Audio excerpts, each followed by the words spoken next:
J.Lalrosanga Fuhchiangtea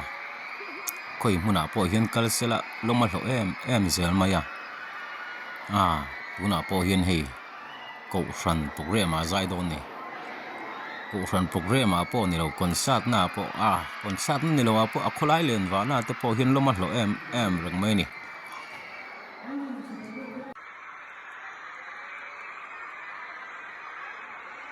wow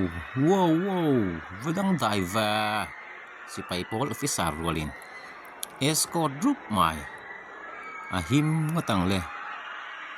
tiếng hi avang khopin karing ani anh chỉ phải đọc cái này chú anh sẽ him uai bia anh nấu bằng anh chỉ là đắng vá chú vá này em cái gì khác em anh chỉ phải dâu chỉ bay nó chân khá anh hụt khát em vang ani tia ôm về thấu mày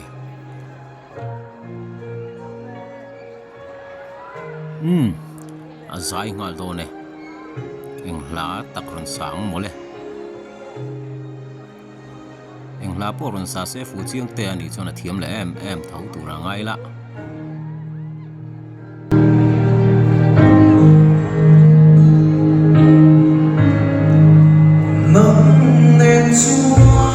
wow fanal le pek fa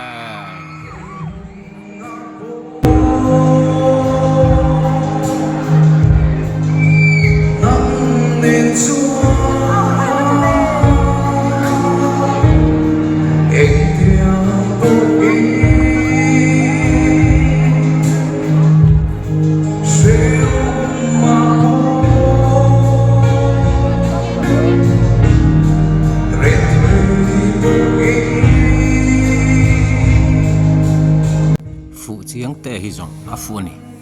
eng hla mai po hi thlo fu em vek maya ana sakhi love song ang lek ma se ni lo tura ngai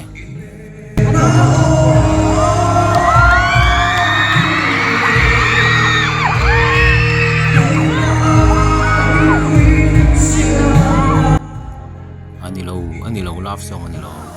nge love song sa kang le Kohhran Programmee anal top palahi asa tu na thiam boka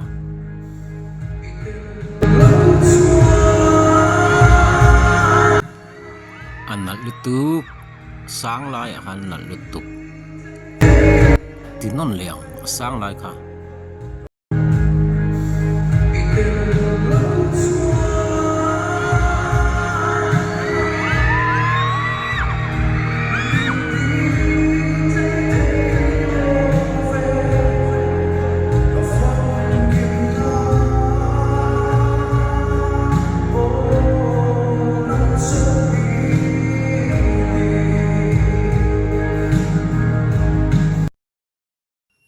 wow vắt tối và vắt chung bung về